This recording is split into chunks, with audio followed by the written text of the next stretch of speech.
Hello all. So today we'll see what are the logical instructions of 80386 microprocessor.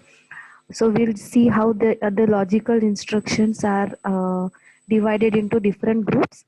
For first one is the Boolean operation instructions. The second is bit test and modify instruction. Third one is bit scan instruction. Fourth one is rotate and shift instruction. And the fifth one is byte set on condition. We'll see one by one how they are actually implemented.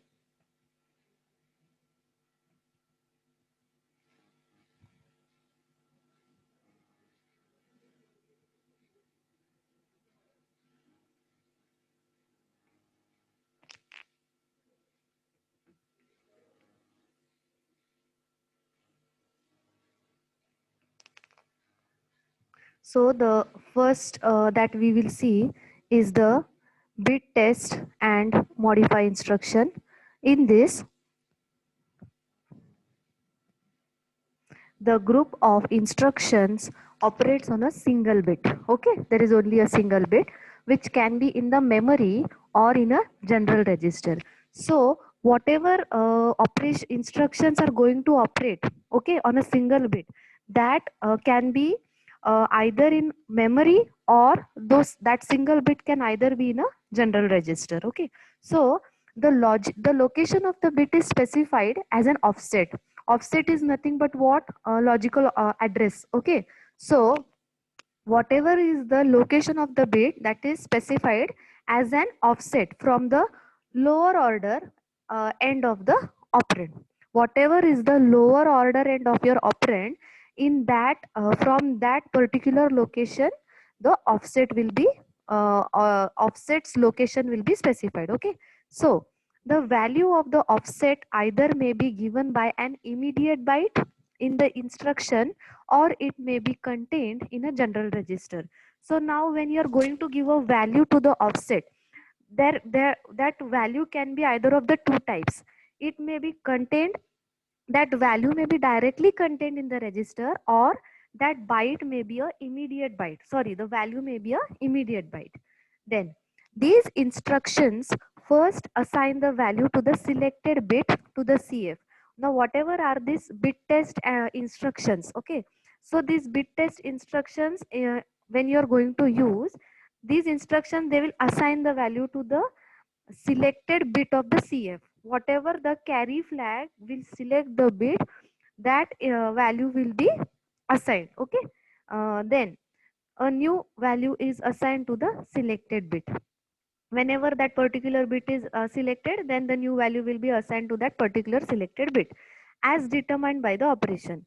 Here OF, SF, ZF, AF, PF, these are all nothing but your flags, are left in an undefined state. Means what? Only carry flag is affected, and your other flags, that is parity, auxiliary carry, zero, sign and overflow, these flags are not affected at all. So they are in an undefined state. Then we will see what are the bit manipulation instructions. So in this bit manipulation instructions, what we will see the full forms now. Single bit instructions. First is the BT. Always I told you, you have to write instructions in the capital letter only. So BT is an instruction that is falling under the single bit instruction. So what is the full form for BT? It is bit test. Then BTS, that is bit test and set. After that BTR, bit test and reset. Then BTC, bit test and complement. BSF, bit scan forward. BSR, bit scan reverse. We'll see one by one these instructions now. Bit test and modify instructions. In that, the first case, that is, see, this first one we are going to see now, bit test. Now these bit tests are mostly dealing with two operands. Okay, this BT, that is the bit test, it deals with the two operands. And bit, that is BIT, bit, it is nothing but a mechanism that permits a machine to test itself. Bit is nothing but a mechanism that permits a machine to test itself. Okay, so BT, BTS, BTR, BTC, they affect only the carry flags. See, these all single bit instructions, they only and only affect the carry flag. Now, first one, that is the bit test. It reports the status of a bit in the operand by setting or clearing the carry flag to match it. It will only simply give you the status of the bit. What is the status of the bit in the operand? Okay, that's it.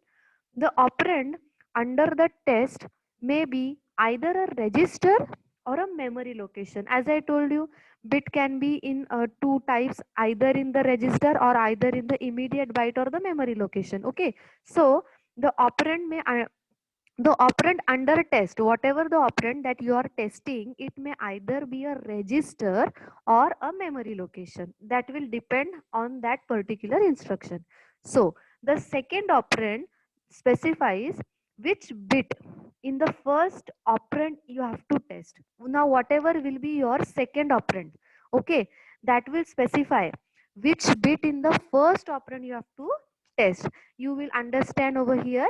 See, EAX is your first operand and 5 is your second operand. So what they are telling you, BT, that is bit test EAX comma 5. What is the meaning of this? Test bit 5 of EAX. Did you get? See, first operand will tell you, first operand will be either a register or a memory location, and the second operand will tell you or it will specify which bit in this particular register you have to test. So in this particular example, bit number 5 from the EAX register is to be tested. Okay, then we will come to the next, that is BTC. In BTC, that is bit test and complement. It operates exactly like the BT operation, except there is one change in this, that is the bit being tested is inverted after the test is performed, and its condition is saved in the carry flag. Now what do you mean by inverted? Complement. It will complement that particular bit. Like suppose you have a given number, then suppose 10000001, then this whole number will be complemented or it will be inverted. Fine. Now see over here, the example is, as it is mentioned clearly, it operates same like the BT instruction. So over here we have given BTC EAX comma 9. Test and invert bit number 9 in the EAX register. Means in your EAX register, at bit number 9, whatever is the value, you have to test that value and invert the result. Okay, now we'll move to BTR. What is BTR now? Bit test and reset. Bit test means what? Test the bit and then reset. The BTR instruction operates exactly like the BTC instruction. What the BTC instruction do? It will invert or complement it, okay? Except that it allows clear the bit being tested. Over here, whenever you are testing a bit, after testing the bit, what is happening in this particular instruction? It will reset. Okay, it will clear, reset, or it will clear the bit that is being tested. Now over here, BTR, what it will do? EAX comma 0, it will test, and whatever is the test and clear the bit 0 in the EAX register. Fine. After that, BTS, bit test and set. Now reset is always to, set is always to 1 and reset is always to 0, and 0 means clear. So what happens in the set? The BTS instruction operates exactly like the BTC instruction. Again over here, the bit will be tested, it will be inverted or it will be complemented but only here what is the difference? It will accept that it will always set the bit being tested. Oh, in this BTR it will clear the bit, and in this BTS it will set the bit. See, from this table you will come to know more properly. BIT bit, that is the bit test. This first column is for the instruction. This second column is effect, what is the effect on the carry flag, okay? And the third column is what is the effect on the selected bit. Now see over here, bit test, okay? When the bit is being assigned to the carry flag, is there any effect? No, there is no effect on the selected flag because nothing is getting changed, nor the bit is set, nor reset, nor carry, nothing, okay? Then BTS set. Now when you are finished operation, what will be there? Set. As I told you, whatever is the operation after performing that particular operation on that bit, the result will be the bit will be set to 1. So over here set to 1, okay? What is the effect on the bit? That is the bit will be set to 1. And what exactly opposite in the reset? After performing the BTR instruction, what will happen?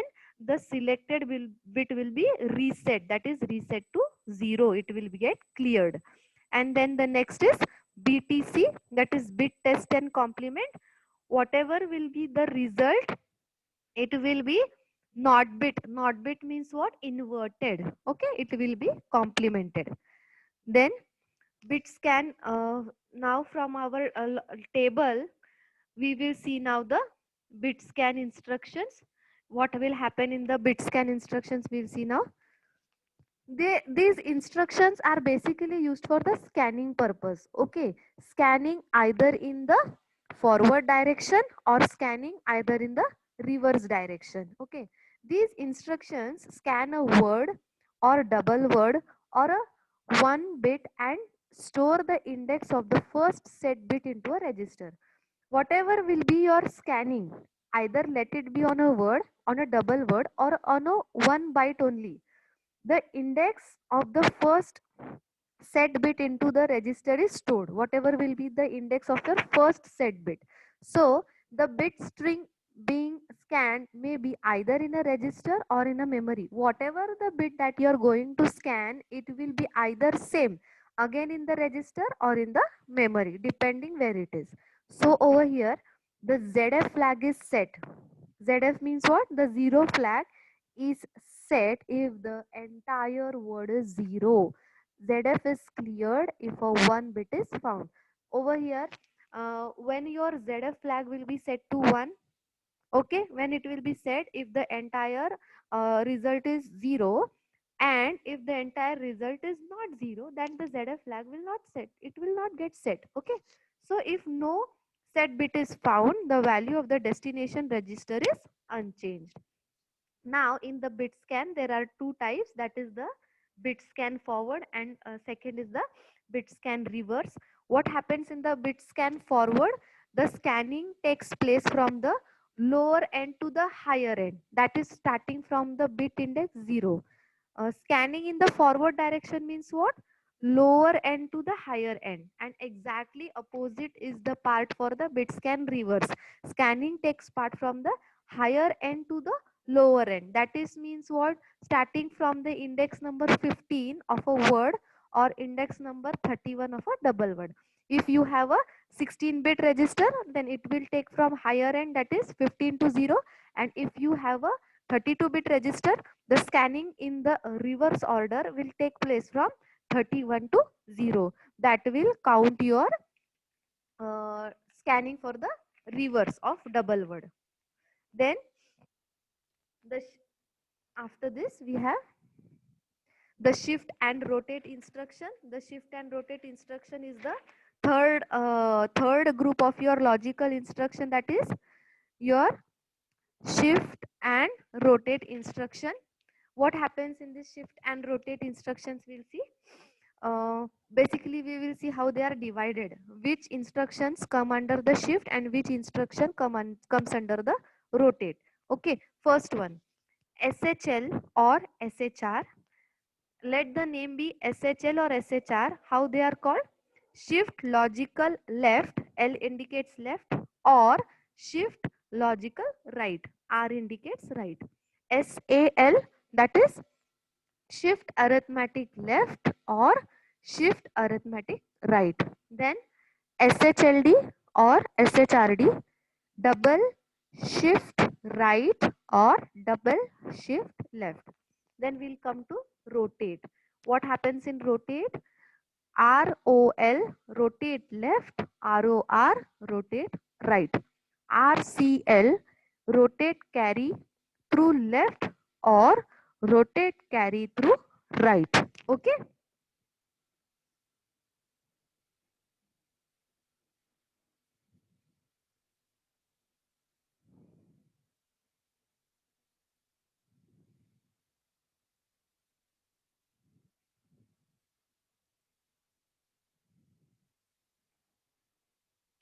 Now the first one in shift and rotate we will see is the first is SAL or SHL, that is shift arithmetic left or shift logical left. Fine. Why I have given here? See, SAL is also called as SHL. I repeat, SAL, shift arithmetic left, is also called as SHL. This SHL is a synonym given for SAL. You have to keep this in mind as it is only, because the synonym is given as SHL also. So if there is a question asked instead of shift arithmetic left, if such a question is asked like SHL, then the meaning is same. SAL and SHL both are same. Now in this we will see what is happening. Okay. Now overflow flag, carry flag, there is nothing affected in this before the operation, and this is your big number, this is your operand. Okay, this is your operand. Now when you are going to apply shift arithmetic left by 1, when you are going to shift the result by the bit by operand by 1, what will happen? See, after you apply SAL by 1, see over here in this, what is happening in the left side? See, 1 2 3 4, how many ones are there before the shifting? 4. But when you apply, as you're shifting towards left side, means you're shifting in this direction. Okay, what happens? This 0 bit is added over here, and when you are shifting, the 1 bit that was in the left side is being transferred to the carry flag.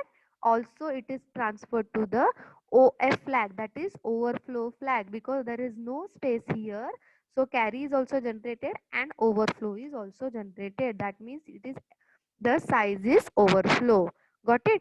Now when you apply SHL or SAL by, suppose say, 10 bits, now you applied SAL by 1 bit. Similarly, when you apply SAL by 10 bits, what will happen?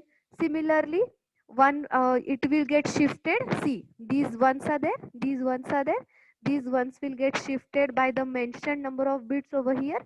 So they are getting shifted, and slowly whatever is the number, then 0 will the ending part will be in the carry flag, and overflow is not affected, because in this case the there is no such number that is going to get overflow. Okay, if you shift the SAL by 10. Got it? Then we will see next, that is shift logical right. We will see now shift logical right. In this in the previous you were shifting in the left direction, now in this we are going to shift in the right direction. See the arrow. Okay, same thing is there, no difference is there, just apply the opposite over here, only the direction will get changed, nothing will get changed other else. Now the CF flag is over here. Okay, the CF flag is over here. Then you have to shift SHR, that is shift logical right by 1. So when you're shifting in the right direction, there are 1 2 3 and 4 four number of ones, but when you shift a bit by one, this extra one among these four ones, this extra one is going to set in the carry flag, and only three ones will remain in the end part. Okay, and when you shift by 10 bits, when you shift this by 10 bits, what happens? See, there are these both number, instead of 3, now there is only one, and all the remaining ones have been shifted, and your carry flag is not generated over here. Okay, as this one, when you were shifting it, it was getting what you say, shifted, so that one is getting carried, that is borrowed. And in this position, when you're shifting, the 0 is getting shifted, so no carry or borrow is generated because the bit is 0. Okay, then the next, shift arithmetic right. In shift arithmetic right, what happens, we will see. There are actually two things that you have to take into consideration. In shift arithmetic right, there can be either it will shift the destination by byte, word, or the double word operand to the right by one, or by the number of bits that are specified. Okay, it will either shift by one or either the number of bits that are specified. Then the processor will preserve the sign of the operand. Whatever will be the sign of the operand, that will be preserved by the processor. Either it is negative or either it is positive. And the processor will preserve this sign of the operand only when you are shifting it. Okay, only when you are shifting in 0 on the left, that is to the higher side, if the value is positive, or if you are shifting by 1 if the value is negative. See how to recognize whether it is positive or whether it is negative, I will show you in this figure. When you are shifting, okay, when you are applying shift arithmetic right, and when you are shifting by one, see the what is the least first bit. When you are shifting from the right side, the arrow will hit your first bit. Okay, what is the first bit in the given operand? 0. So 0 means what? Positive. And when you are shifting in the given operand, see, this is your given operand. Okay, you have to apply SAR in this given operand. So when you are moving from the right side, which is the first bit that you are hitting? That is 1. So 1 will indicate what? Negative. So that is a negative operand. So got it? How to identify positive and negative? When you are shifting by 1 and you come across 0, this means it is a positive operand, and it will slowly shift from in the right towards the right direction. And after shifting, it will come across a carry because there are three number of ones. So 1 1, when you are shifting, will get into the carry flag, and only 2 will, two number of, how many number of ones will remain? Only 2. And when you are shifting in the negative operand, same thing is applied over here. But what happens? Shifting, you will come to know that the three number of ones are getting shifted to 2, and 1 will be in the carry flag. Okay, as this is a negative operand. I hope you have understood the difference between negative and positive operands. Thank you.